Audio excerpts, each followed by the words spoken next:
All right, well, let's jump into it then, Debbie. Tell me a little bit about yourself. Oh, so Debby Clement. I have a big title, but I'm actually quite a small person. VP of Talent for EMEA, which is Europe right now.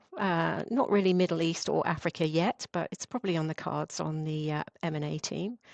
But yeah, that's me. And I have a team of, oh golly, what are we now? Four, almost going to become five in the talent team, and a wider team of around about 20 in people operations covering the whole of Europe, and talent enablement Got it. and development as well, and total rewards. Very cool. And tell me a little bit about PAX 8. So Pax8 is a cloud marketplace platform. So if you think in terms of what Amazon do, where you buy your washing powder, we do the same thing as Amazon, but we're all about cloud and software products. And we also do some services as well.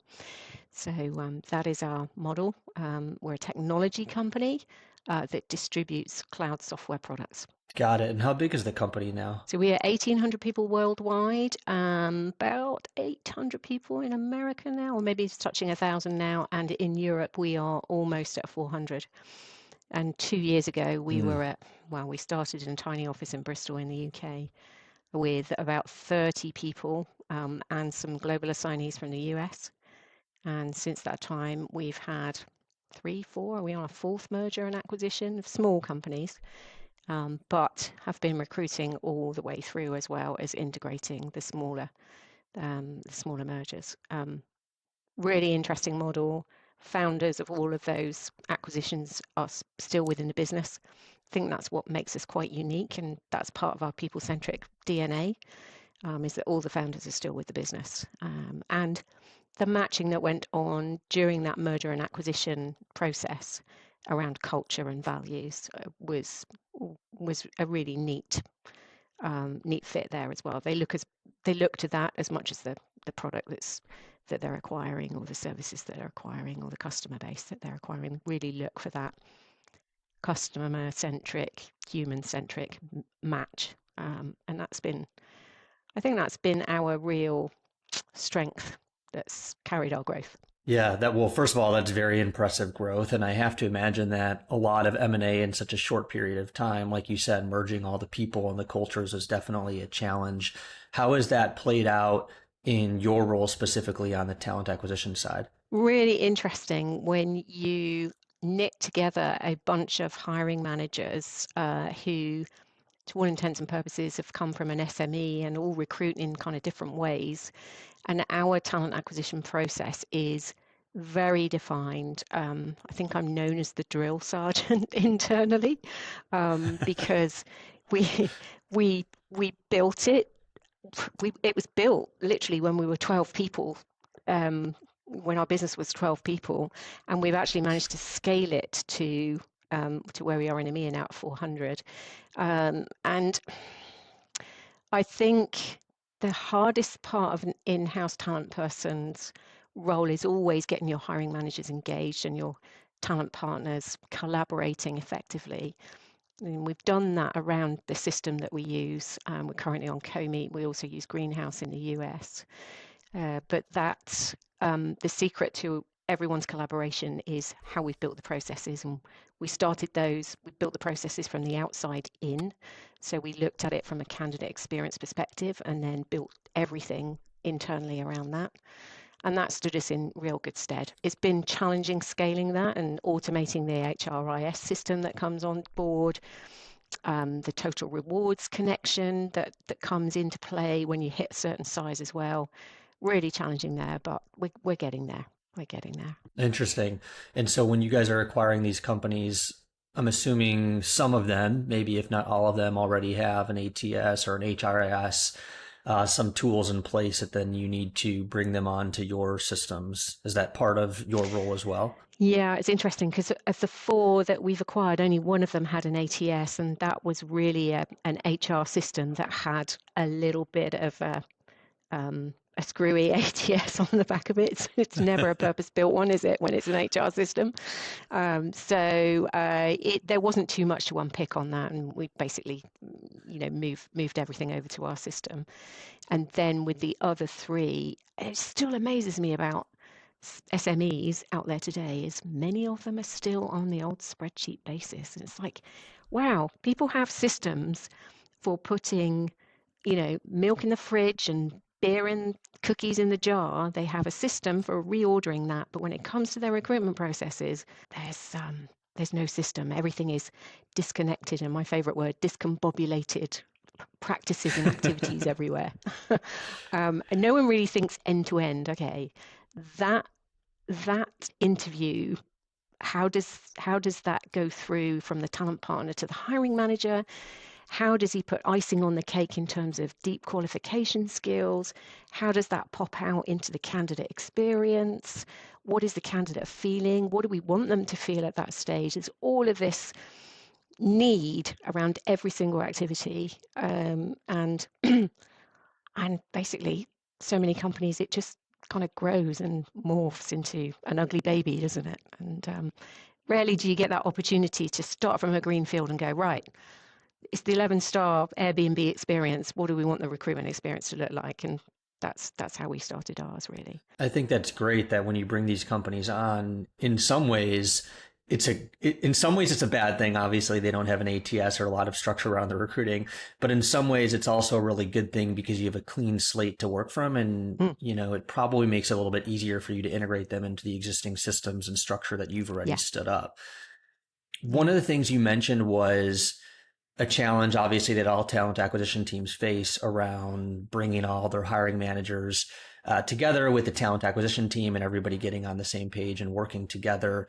And that's especially a challenge when you acquire a company and you bring new hiring managers essentially into a brand new company for them. What have you done, or what is your approach when you're bringing on a new company like that via M&A to really get those hiring managers bought into the way that you guys hire internally? So I can give you the ideal version and then the reality of what Sure. actually happens.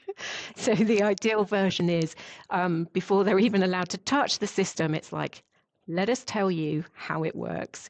Here's how it's built. Did you know there's 160 different points of failure in the hiring system? And if you think about the kind of people that we're kind of acquiring, most of them are kind of engineering mindsets. So we we try and say, okay, we know that you're an engineer in your job, so your job is to lift up the hood and understand what's going on underneath the hood. So we try and take that approach with them, and we say, right, here's how we've built the recruitment process. 160 different points of failure. We've exploded those. We took a year to analyze them. We broke them all down. We grouped them into 5 key areas: the profile, the process, the control, the brand, and the land. Um, and we have built our processes around inoculating every single step.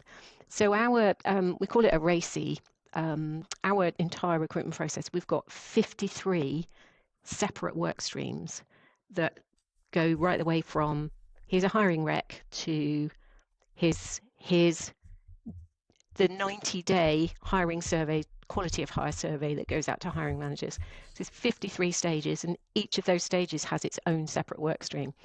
So they get an appreciation for, whoa, there's a lot of stuff that can go wrong in there. And we tell them a story around, you're not just hiring to the job description. Here's the tools that we're working with. Here's our interview jotter that all of our talent acquisition partners use. This is the format. These are the interview notes that you get for every single person. This is the information that you should expect to see for every single person. And we're not just hiring for the job description, we are hiring the whole person.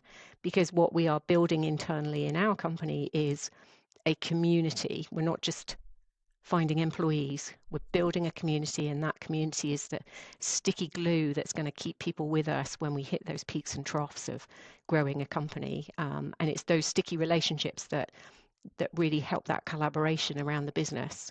And that's all the stuff that is baked into our recruitment process. And when you take them under the hood and get them to appreciate that, and also connect it, their hiring success is, or their success is kind of directly downstream of their hiring success. When you make that personal connection to what they're doing in terms of hiring a person, then you find you get deeper engagement. But it's still For all of our hiring managers, I mean, probably 70% of them are in their first management role of their career. So then they don't have a huge amount of hiring experience. So it's a massive lift for them. And giving them that confidence and giving them that partnership and letting them know you're not on your own. And we're mutually accountable for this. It's not the talent partner's job to hire great people. It's everyone's job to hire great people. Getting that message across is super, super important. And hopefully we got we get no off-platform hires. Every piece of activity that we do is on our ATS. There's no CVs in inboxes. It all goes through our ATS. I'm particularly proud of that. I'm particularly proud of the talent team and the hiring managers that we work with, that they actually adopt the processes. It's not perfect. Yeah. Never is. Yeah, That's why no, we're it sounds human. like you But guys are doing a great job. Yeah, for sure. And I mean, it sounds like you guys are doing an amazing job. Um, and I think you bring up another important point, which is for managers that are maybe first time managers and first time hiring managers and going through the process. One of the things that it takes to get good at anything are repetitions, right? You need to do this, you need to uh-huh. follow the process and do it over and over again. And then it Yeah, becomes somewhat of like, muscle memory, right? Where you know yeah. exactly everything that needs to be done. But the challenge a lot of times with first time hiring managers is because they're not on the talent acquisition team, they might get one repetition now, but they might not be hiring for their team for another nine Yes. months. So in some ways, Yeah. you have to have this like consistent reinforcement to best practices with the Yeah. team because there could be such, large gaps in between when they're getting those reps. Yeah. And I think because we are consistently using, the interview jotter that we use, so they get used to looking at certain, okay, what's this person's hobbies? How do they learn? Because Pax8 DNA is curiosity and learning velocity. It's super, super important to us. So we have, you know, drills, question drills around those areas that the hiring managers get used to picking up. So that's really, really, really powerful. I'm just trying to think of the other thing, the interview scorecard, for example. It sounds really boring and really HR-y, doesn't it? The interview scorecard. But when you're doing your intake brief with your hiring manager, it's like, okay, let me make this simple for you. By the end of your interview, you will have read my notes, you'll have had your interview with your candidate. Now I'm going to give you a checklist to go through of what did you find? Did you find this? Did you find that? Did you find the other? And oh, it's a star rating. It's not a Caesar up thumb or down thumb.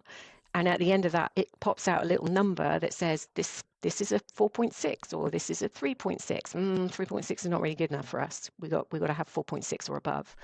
And it's those little drills and support tools that give them the muscle practice around, okay, I need to be looking at the 7 major buckets of qualifying areas for this person. And it's I think it works well, but we still got to make improvements. Yeah, well, it sets them up for success and it gives them a sense of purpose when they go into an interview. I think without some of that structure, when it's time for a hiring manager interview, a lot of times what you'll find at companies is they're putting together the questions they want to ask an hour before the meeting and they don't really have, evaluation criteria that they're specifically looking for throughout the interview and Yep, filling out afterwards. And yep, then what you end up with is when you get back together as a committee with the hiring managers or the panel that did, an interview or multiple rounds of interviews, nobody can make a decision. And that's because there was no structure going into the yeah, process of, well, what are we actually looking for and what are we asking to look for those things? And then how are we evaluating candidates and what does, good or bad or pass or fail or whatever you call it look like? Um, yeah, and yeah. so that's where you end up in this place of ambiguity where nobody can make a decision and then it just drags out the hiring process or you lose candidates because you can't get an offer out when you really should have. I think on our talent partners, I think are so service centric and hiring manager experienced, focused around let's make it easy for them. Their time that they never have enough time. But if we pre-bake in the interview questions that we know they'll need based on the competencies that we've got in our job description, and now we've got things like AI to help us. It's like, okay, here's the job description, here's the intake brief notes. Give me a selection of questions that I should ask at interview for this role. And boy, that's so powerful now because you can just cut and paste and pop those in there. And that's for a hiring manager that doesn't have time to just even think about it until 15 minutes before the interview. That's a real help for them. And I have that phrase, my goodness, T-2 to interview. Don't make that mistake, hiring managers, because that's just bad practice. They're all really, really good, our guys. I know I'm the world's biggest nag on there, but they also know that if you don't do your evaluation post-interview within the 15 minutes, and I am on your tail the next day, and if we're chasing and you want to put an offer out, we ain't doing that offer until you've done your evaluation. So we're pretty militant in our team, I think, but they're very good natured with Well, us. that's what's needed, right? You need that in order to Yeah, scale a hiring process and you do. to keep everything running smoothly. And then, over time, you hope that hiring managers learn that, hey, if I don't get this done in 15 minutes, someone's going to come knocking on my door to do it. And so then Exactly. they just start getting it done autonomously.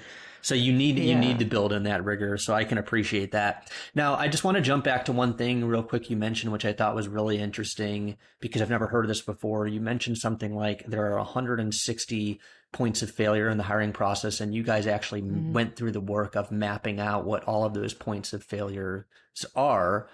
Can you give me a little bit more insight on that? Yeah, so I actually did this piece of work when I was on a sabbatical before I joined Pax8, and then I built the ideal process, and this was really born out of and I cut my teeth in agency, so I felt the pain of losing a 15 or 40,000 pound fee when something went wrong. And I during my sabbatical, I was working for a whale conservation charity, and we were looking at how hard volunteers would work for nothing, for no payment at all. And I was scratching my head, going, how do we get people to work for free, and yet we pay them, a sum of money, and yet the hiring kind of goes wrong. So I literally took out a whole book of post-it notes and wrote down every single thing that went wrong in recruitment that I could remember over 25 years of both agency and in-house practice. And I looked at them all on the wall, and it was, oh my goodness. I stopped counting at 150 because I was like, okay, I've got enough. I don't need any more. It's really painful. It hurts just looking at all those mistakes that I've made over the years. And then I grouped them, and that's where our kind of process arch came from. The things that went wrong, 60% of the upfront work that you do to go to market with a job description, that's where most of your failure points come from. Poor intake briefs, poor job descriptions. Hiring managers don't know what they're looking for. You don't know how the role is measured. So many of those kind of areas. You haven't got the right job boards lined up. You don't know which job boards to use. All of those things. And then the process. Okay, you don't have an interview room. You haven't got an ATS to support where people are in the process. All of that. So literally mapped that whole thing out and grouped them. And then we started to rebuild the process into an ATS against, right, what do we do at this phase to make sure that a candidate doesn't withdraw in the process after offer, for example? And it was all on how do we bring them to the point of white heat? How do we take the pain early and qualify them out where they're not meeting the criteria? What templates do we use? What do we send them at applicant stage? What do we send them before interview? What do we say to them in the interview? How many interviews do we do? All of that kind of stuff was mapped to the nth degree and then built into the applicant tracking system. And that's how we came up with what we do today. That's amazing. Was there anything that stood out or stands out to when you break this down for other people? Was there anything where people had like an aha moment where they're like, oh, I never thought of that as a point of failure? Is there anything that stands out in your mind? Oh, um, There's a lot. I guess there's 150 no, plus, so there's a lot that probably people were like, oh my gosh, I never no. thought of that. Oh, just so much stuff. Like, oh my, it's everything, Josh. Just so many things, isn't it? It's like, did we do the salary mapping right at the beginning? did we advertise it right? Did we put the right words in the job advert? I mean, that's kind of one thing. Job descriptions, job adverts, totally different documents. It's like, I use the analogy, if one is hot dead bird and the other one is Kentucky Fried Chicken, which one would you rather have? Um, which one do you want to eat? How do you want it to be marketed to you? That's the analogy, really, isn't it? That's hilarious. I like that analogy. I've never heard that as well. Well, I have to commend you for on a sabbatical, putting together all of the pain that you felt from the past on the agency side and mapping that all out. Normally people would, take it easy, relax, try and not think about those stressful things, but you went ahead and mapped all of the pain in the hiring process. So I have to commend you for I know. that. And I I'm a love that sad you guys nerd, took the Josh. well, I love the way then you approach it, right? Because it becomes quite methodical, right? It's, hey, here are all the areas for friction or points of failure. The way we Mm-hmm. build our hiring process is we account for all these things to remove as many points of failure and as much friction as possible. Is it Yeah, realistic to knock out all 150 with the hiring process design? Probably not. In an ideal world, yes. But if you can, knock out 80% of those, I mean, that's a huge yeah. step up because other employers aren't even thinking about it in that way. And I think the cost of failure there, the cost of rework, for example, where something goes wrong, you haven't taken the intake brief in the right way, for example. What else have we got? Goodness, areas that we felt the pain on, where you haven't pre-agreed what interview process you're following. So you're you're building the interview process on the fly, and then you lose candidates as a result. That really hurts. Gosh, so many different areas. I love it because it is process engineering with humans who they've got a brain of their own, haven't they? So it's kind of a combination between Rubik's cubing and with human beings, and I don't know. I just adore the whole, like chasing the Holy Grail, isn't it? Trying to find the secret sauce Yep.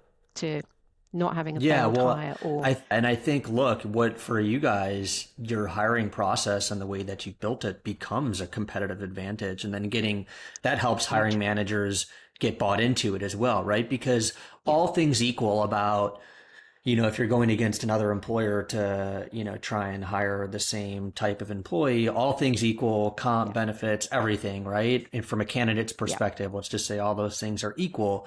Your process becomes your competitive advantage. The speed in which you It move, the does. candidate experience in which you deliver, all those things Yeah, become the advantage and get the odds to tilt in your favor. And so it sounds like that's really absolutely what you right. guys have leaned into is process is our Yeah, advantage. And if we can get hiring yeah. managers bought into that, we can help tie that to a better hiring outcome and then more success in their job because of that better hiring outcome that comes by way of this process.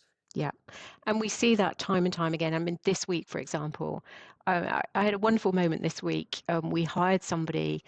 It was her first face-to-face interview that she'd had in 5 years.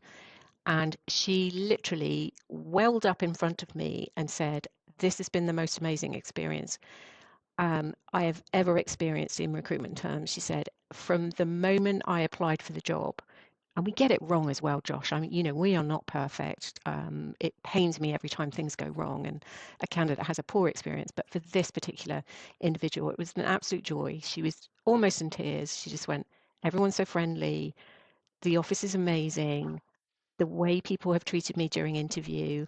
And now she said, to be receiving the offer from you, she said, "I am just blown away, and I'm just so happy that I've actually landed this job after." And we put her through 3 rounds of interviews, so she went through the gamut with us. And that's a joy. I love to see that when people. Conversely, when we release people, if they've had a good experience, everyone's been courteous, everyone's been encouraging, they've allowed to be their authentic selves in the interview. We tell them not to wear a suit. We just want you as the individual. Bring yourself, not your interview self. When we release them, they come back. I sent some testimonials over today, and people have been really grateful. I've learned about myself in this. You've given me something to go away with and think about, and you've helped me understand what it is I'm actually looking for, because what I've seen in what you're offering today is where I want to, the kind of organization I want to work with. And we've had one lady this week, she's had 4 other offers on the table, and she's held out for us because of the experience she's gone through. And that is a competitive advantage. Let's hope we can keep that. Amazing. Well, I think you're touching on another point that I wanted to discuss today. I was doing some homework before our discussion. I was on your LinkedIn. I saw one of your posts. I think it was maybe from a month or two ago. And I'll read the quote Mhm. here. I wrote it down. And you said referencing your founder and CEO of Pax8, passionately reconfirmed his position and curiosity for building the human-centric business of the future. That's why I'm here, and we can achieve this. And Yeah. I love the post, and I love the mentality that you are bringing into the hiring process. And we talked about a little bit with this and leading up to this podcast, was really taking a high empathy approach from a culture standpoint at the company, but also in the hiring process. Can you talk a little bit more about that? Yeah. So my ethos has always been, and I think this is even more so since COVID. The world has changed post-COVID. A lot of the people in the marketplace or in the workplace today have seen their parents work for big dot-com companies. They've seen them be thrown over the fence. They have a healthy cynicism for how long they stay with an organization, how well they're treated with an organization.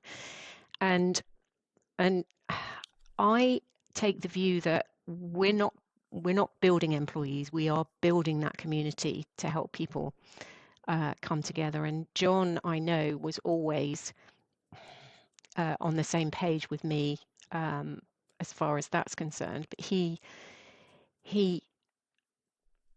forgive me, I'm losing my train of thought here. He was basically saying that he didn't want to build a cookie cutter technology company that treats people the same as some companies have in the past. He wanted to be different, and that's one of the reasons a lot of people join us is they don't just want to join a corporate organization. They want to join a corporation that wants to be different from the dot coms, the 1980s. We don't want to cookie cutter that business model, if you like. So it was interesting. We were on quarterly business reviews recently, and one of our investors was there, and he spent a whole 4 days with us, which is kind of unusual when your board member and your investors spend that amount of time with you, because they're seeing your dirty laundry effectively when you're in the warts and all quarterly business reviews. So it's pretty brave. But he basically at dinner one night said he was blown away about what he'd seen. But he said there are risks. A high empathy company also, because you take so much care of people and you try to do the right things, takes longer to release people where they're not working out. And there is a cost to that. So that got us thinking really hard, because we're a 10-year-old company now, but we've grown fast. So we've had a lot of startup mentality, and now we're in the scale up and prime time mentality, which means that we maybe can't afford to hire as many growers as we did before, because if we're running at such a hot pace that we now need a level of experience coming into the business to keep pace and build things. And because we grow so fast, we break things before we've even kind of fully optimized them. So that's an interesting situation. And again, I spent time with him this last quarter, and I sat across the table from him, and I went, so what do you think? How are we doing? Can we still scale this? Can we still keep that human centricity? And he still steely-eyed pointed his finger and went, you bet we can. We ain't losing it. We must That's keep our awesome. soul. So Yeah. yeah, And that's what makes you that's guys who you are, right? And it sounds like yeah. you're weaving that throughout all aspects of the business.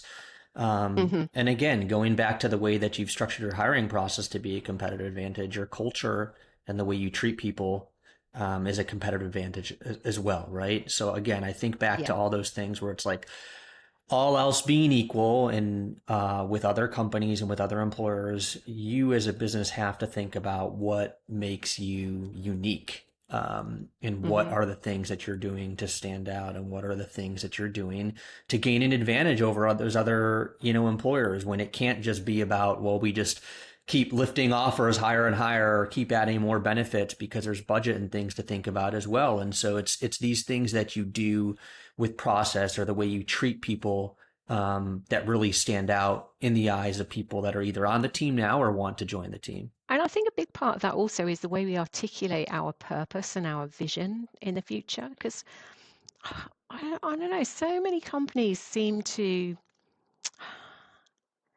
I don't know, not connect individuals' jobs to the big mission of what they're achieving, and help them translate that. So, in our case, it's like always we're serving, however many thousands of managed service providers who are serving end small businesses. The scale of that is enormous. And what we're doing is we're putting up this platform that means millions of small businesses will be able to lift people out of poverty, because of the technology that they're using through our platform. So, that's meaningful work, and I think that's being able to share that vision. The technology roadmap that Scott's built is amazing. Um, the original founders that are still with us, Rob Belgrove, for example, he was CEO of one of the acquired companies. He's now our global chief people officer, and that's a CEO at the heart of the people, um, kind of unit. So, and that's quite rare, and it was quite a brave move for Mm-hmm. him, but it's really paying off because he's influencing the board around people are, our future, not just a human resource, if you like, which many companies treat them as. I love it. Well, Debbie, you guys are doing some awesome stuff. I really appreciate the time. It's been great to learn more about everything going on at Pax8. Couldn't be more impressed from what you've done Oh, when you thank you. guys were, 10 or 20 people, and scaling it up to almost 2,000 people now today, and still being able to stay true to Crazy. all the things that make the company unique along that journey. Every day, have to work at it. Not perfect. Still, make mistakes by any means, but, we try our hardest. Yeah, let's hope we can keep doing that. Hey, but it's been great to be here. Thank you for the invite. Thanks.